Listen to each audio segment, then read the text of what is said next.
Sur la piste rouge entre Bogandé et Magny, les convois ne s'arrêtent plus, malgré les mines, les ponts arrachés et les embuscades qui grivent la route. Chaque kilomètre gagné ouvre un souffle de riz, d'eau, de carburant et de médicaments vers des villages enfermés depuis des mois dans la cherté et la peur. Cette voie étroite transporte plus que des vivres. Elle transporte la preuve d'une souveraineté qui se construit en mouvement. Au Burkina Faso, la route entre Bogandé et Magny n'est pas qu'un axe logistique, c'est la ligne fragile entre survie et effondrement. Sous le commandement d'Ibrahim Traoré, le bataillon d'intervention rapide BR-19 avance dans un silence coupé de détonations lointaines. Leur mission semble simple, livrer riz, eau, médicaments et carburant aux villages isolés. En réalité, chaque mètre parcouru décide de la continuité d'une communauté entière. Le risque n'est pas seulement militaire, c'est le risque d'un État qui se mesure à sa propre promesse. Pour les habitants de Timbaga ou d'Ugarou, un convoi qui passe, c'est la preuve qu'ils appartiennent encore à une nation. Pour le pouvoir, chaque traversée réussie est un acte de légitimité reconquise. Ce récit, ancré dans la poussière et le danger, révèle les enjeux d'une guerre oubliée. Celle de la dignité, du contrôle territorial et de la souveraineté matérielle.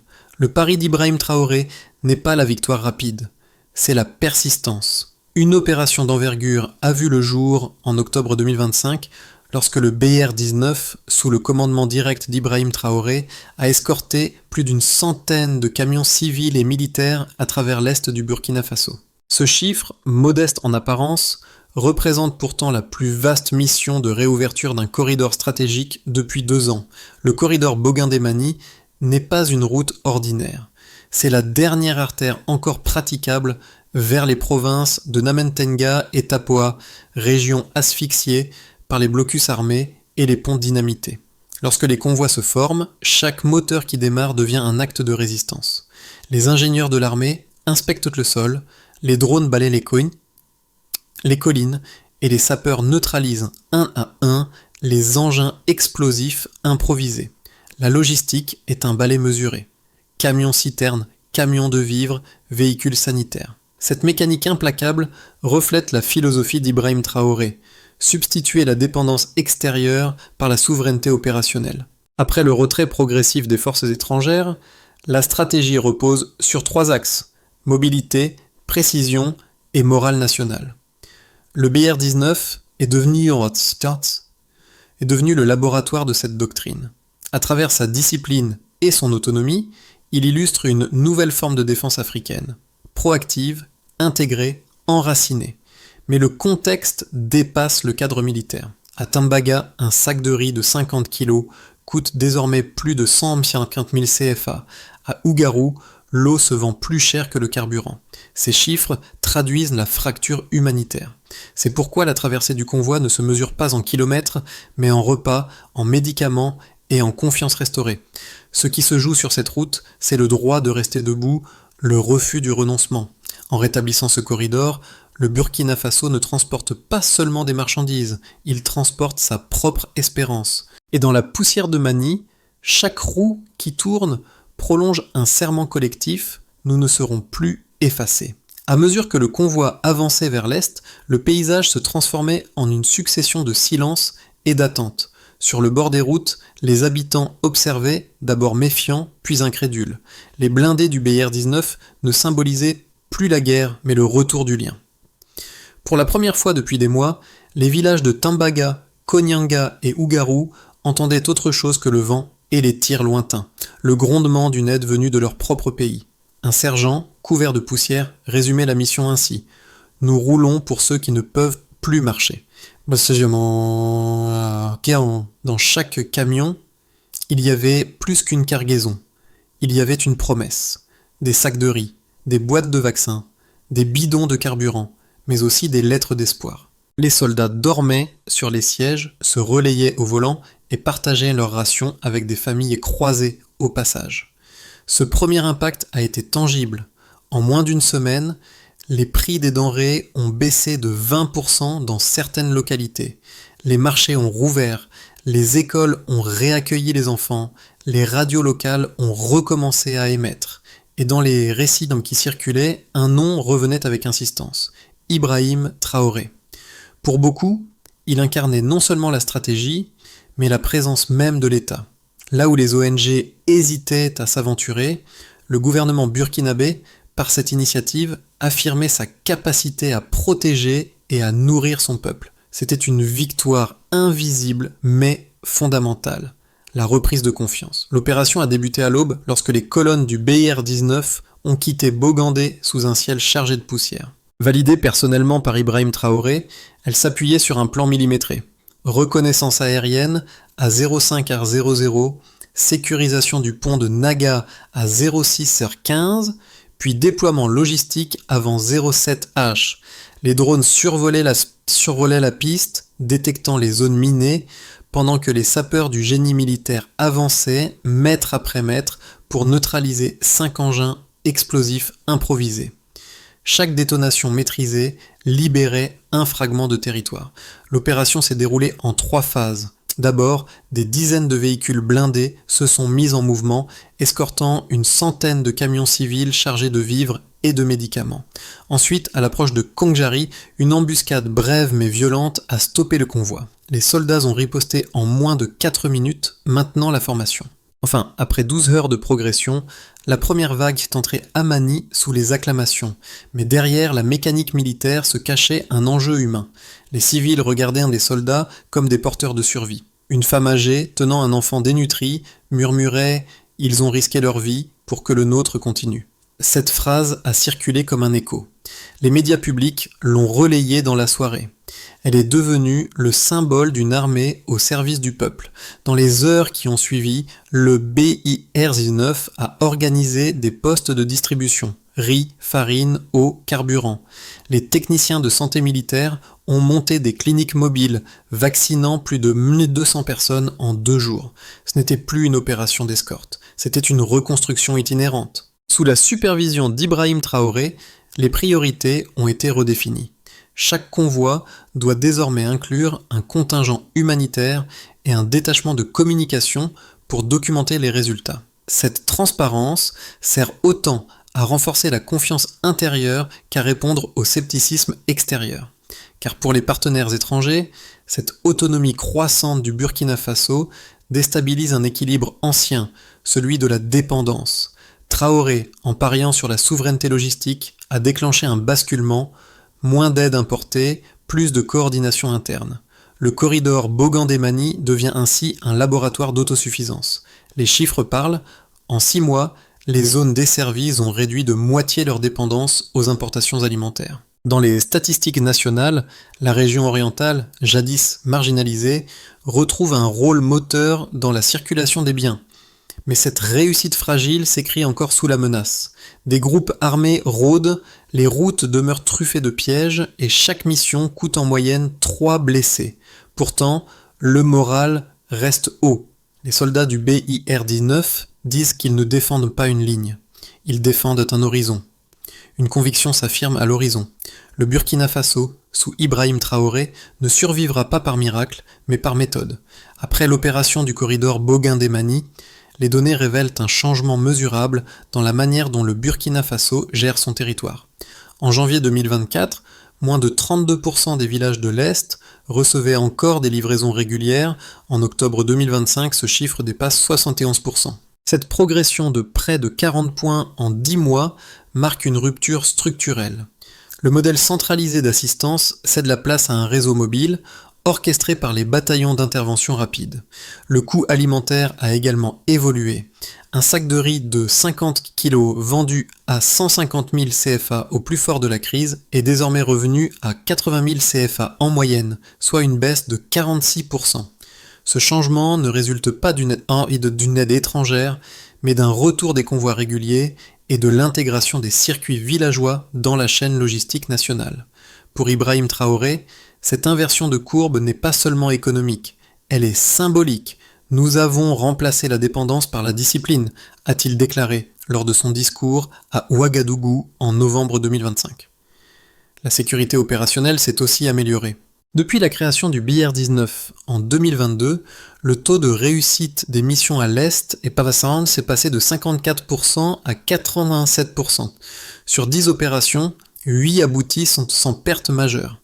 L'usage combiné des drones de reconnaissance, des équipes du génie et des volontaires de défense a réduit les embuscades de moitié. La stratégie de saturation territoriale, basée sur la mobilité et la redondance, a permis d'ouvrir 11 corridors humanitaires internes en 18 mois. L'impact humain est significatif.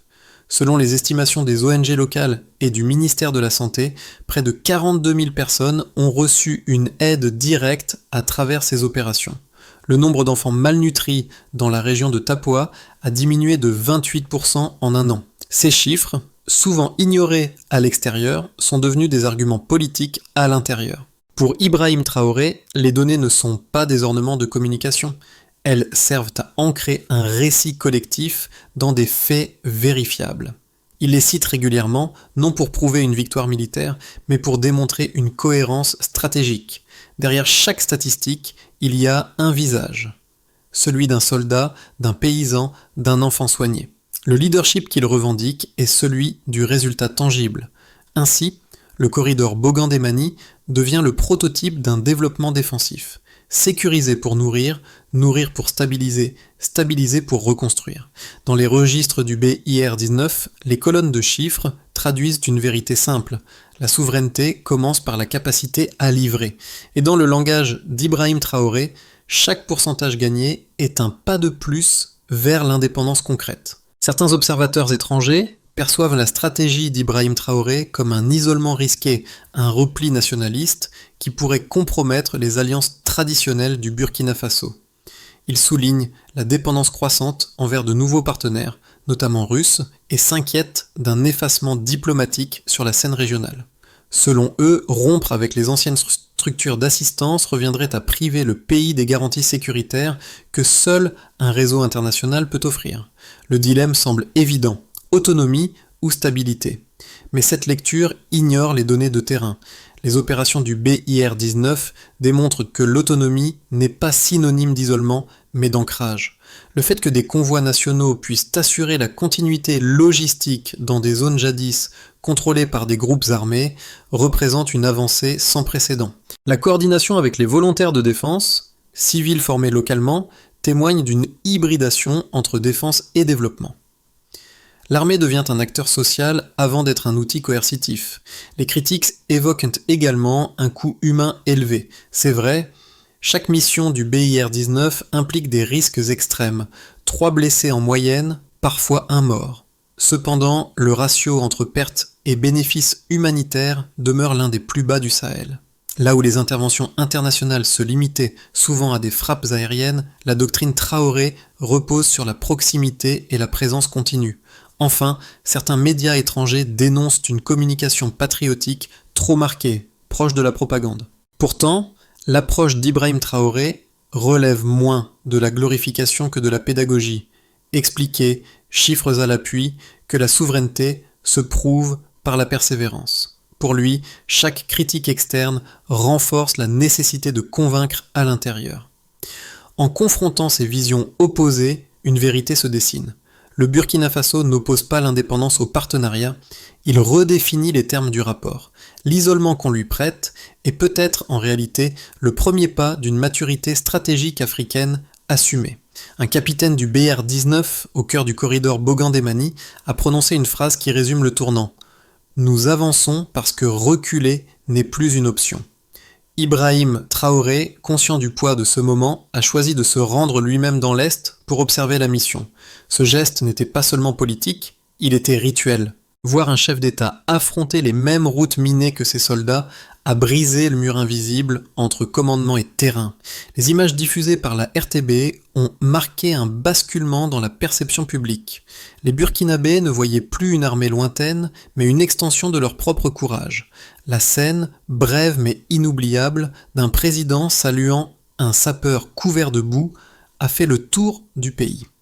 À partir de cet instant, la mission n'a plus seulement transporté des vivres, elle transportait un récit. Et ce récit, tissé dans la poussière et la foi, portait un nom, Ibrahim Traoré. Lorsque le convoi du BIR-19 a atteint Mani, la réaction des habitants a dépassé toutes les attentes. Les rues se sont remplies de chants, de drapeaux cousus à la main, d'enfants courant aux côtés des camions. Pour eux, ce n'était pas seulement une livraison de riz et de médicaments, c'était la preuve que l'État existait encore. L'émotion collective s'est propagée jusqu'à Ouagadougou, transformant une opération militaire en symbole national. Dans les semaines qui ont suivi, les effets concrets ont été mesurés. La baisse du prix des denrées de base, couplée à la réouverture des marchés ruraux, a amélioré la sécurité alimentaire de près de 60 000 personnes. Les cliniques mobiles ont vacciné plus de 4 000 enfants et distribué 12 tonnes de farine enrichie. Le corridor, autrefois zone de famine, est redevenu une ligne de vie. Les transporteurs locaux ont repris du service, réduisant de moitié les délais de livraison. De nouveaux circuits commerciaux se sont formés entre Bogandé et Fadangourma. Ce regain d'activité a fait grimper les recettes fiscales régionales de 18% en 3 mois, signe d'un retour progressif de la normalité. Le succès de la mission a consolidé la popularité d'Ibrahim Traoré, surtout dans les provinces frontalières. Les sondages internes montrent une hausse de 22% de la confiance envers l'armée.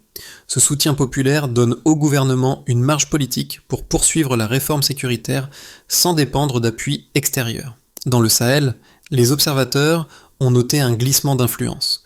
Le modèle burkinabé inspire désormais le Niger et le Mali voisin, qui étudient la création de leur propre brigade d'intervention rapide.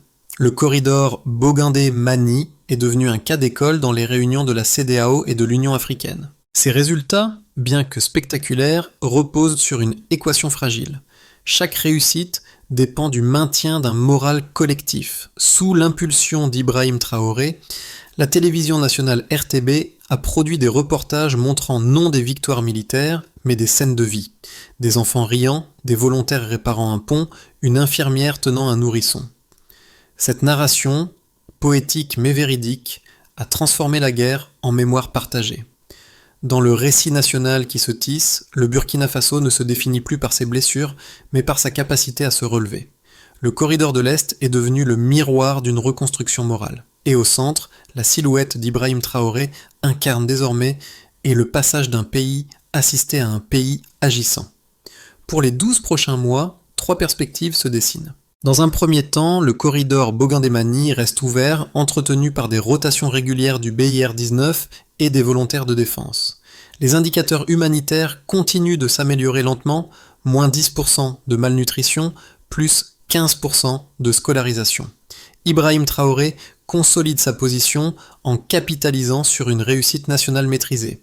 L'État burkinabé prouve qu'il peut garantir la survie sans assistance extérieure massive, tout en maintenant une coopération régionale minimale. Dans une vision plus ambitieuse, si la sécurité s'étend aux zones adjacentes, le gouvernement pourrait rouvrir d'autres corridors commerciaux, notamment vers Kantchari et Fada. Les flux agricoles reprendraient, réduisant encore les prix de 20%. Ce succès transformerait le BIR-19 en un modèle exportable, inspirant des missions conjointes au sein de l'Alliance des États du Sahel. Le leadership d'Ibrahim Traoré prendrait alors une dimension continentale, celle d'un chef d'État ayant fait de la souveraineté logistique un outil diplomatique. Mais un risque demeure. Si les attaques reprennent, les routes seraient de nouveau coupées et les villages replongeraient dans l'isolement. Les pénuries reviendraient, les marchés se videraient et la confiance fragile se briserait. Le gouvernement serait alors forcé de choisir, accepter une aide militaire étrangère ou risquer la rupture interne. Ce scénario, que redoute Ibrahim Traoré, servirait de test ultime à sa doctrine d'autonomie. Dans tous les cas, le facteur déterminant reste humain, la capacité à maintenir la cohésion entre soldats, civils et volontaires. Le succès futur du Burkina Faso dépendra moins des armes que de la continuité morale. Si les habitants continuent de croire que leur gouvernement les protège, la victoire ne sera pas seulement militaire, mais identitaire. La campagne du corridor Bogandé-Mani a profondément transformé la relation entre l'État et les citoyens. Dans les villages où le silence avait remplacé les rires, le simple passage du convoi a suffi à réactiver la mémoire du collectif. Les habitants parlent désormais du BIR-19 non comme d'une unité militaire, mais comme d'une armée de vie. Cette expression, entendue à Tambaga, illustre la mutation du lien civilo-militaire. Les témoignages affluent. Mariam, mère de 4 enfants, raconte qu'elle n'avait jamais vu un soldat lui tendre du pain avant cette mission. Un vieil homme du Garou dit avoir reconnu dans les uniformes poussiéreux le vrai visage du pays. Ces récits ne sont pas des anecdotes isolées. Ils incarnent un basculement psychologique majeur. Pour la première fois depuis des années, le mot Burkina Faso évoque chez ses habitants autre chose que la peur ou la résignation. Sous l'impulsion d'Ibrahim Traoré, l'armée devient aussi un acteur social. Des campagnes de sensibilisation à la santé, à l'hygiène et à la réouverture des écoles accompagnent désormais les opérations de sécurité. Les volontaires de défense, souvent de simples cultivateurs, participent à la reconstruction des ponts et des dispensaires. Ce modèle, mêlant autorité et solidarité, redéfinit la notion même de souveraineté. Dans les gestes quotidiens, une distribution de médicaments, un sourire échangé, un enfant protégé, se forge un sentiment d'unité qui dépasse la peur. Et c'est peut-être là la victoire la plus durable d'Ibrahim Traoré, avoir rappelé à un peuple qu'il peut se défendre tout en se reconstruisant. L'expérience du corridor Bogandé-Mani a ouvert la voie à une stratégie nationale. D'abord, le modèle BIR-19 sera institutionnalisé. 2 nouvelles brigades régionales seront formées, intégrant à parts égales soldats professionnels et volontaires civils. Cette hybridation garantit une couverture continue sans dépendre d'un effectif pléthorique. Ensuite, la logistique sera numérisée. Une plateforme centralisée permettra de suivre en temps réel les convois, les stocks et les itinéraires minés. Cette initiative, pilotée depuis Ouagadougou, doit réduire de 30% les pertes en ravitaillement, les infrastructures critiques seront renforcées. Sous la supervision directe d'Ibrahim Traoré, un plan de reconstruction de 20 ponts et de 10 tronçons routiers prioritaires sera financé par un fonds de souveraineté interne alimenté par les recettes minières. Ce financement national, sans prêt extérieur, symbolise la continuité de la doctrine d'autonomie. L'encadrement des volontaires de défense est une autre priorité. Une école de formation civilo-militaire à Fadane Gourma assurera l'instruction tactique et la discipline éthique de 1000 volontaires par an. En structurant leur engagement, le gouvernement transforme la résistance populaire en capacité durable. Enfin, la communication publique sera institutionnalisée. La RTB, devenue instrument de cohésion, produira désormais un journal de mission hebdomadaire, archivant chaque opération comme acte de mémoire collective. À travers ces leviers, Ibrahim Traoré ancre sa politique dans la durée. Sécurité, transparence, inclusion et autodépendance. La route vers Mani n'était qu'un début, elle devient maintenant la maquette d'un état debout, forgé non dans la parole, mais dans l'action. Lorsque les moteurs se sont tus à Mani, le silence n'était plus celui de la peur, mais celui de l'apaisement. Les soldats du BIR-19, couverts de poussière, ont serré les mains des villageois qui les attendaient depuis des mois. Dans leur regard se lisait la même certitude. Quelque chose venait de renaître. Pour Ibrahim Traoré, cette image valait plus qu'un discours. Elle condensait la philosophie de toute une ère, celle où le courage collectif remplace la dépendance. Le sergent qui au départ avait dit « Nous roulons pour ceux qui ne peuvent plus marcher » a conclu la mission d'une phrase simple. Maintenant, c'est le pays qui avance. Ces mots sont devenus le refrain d'un peuple qui se redécouvre acteur de son destin. L'histoire du corridor Bogandé-Mani ne s'achève pas avec la livraison des vivres. Elle s'étend à chaque école qui rouvre, à chaque enfant qui rit, à chaque drapeau recousu. Et dans cette continuité discrète, Ibrahim Traoré apparaît non comme un héros isolé, mais comme le fil conducteur d'une fierté retrouvée.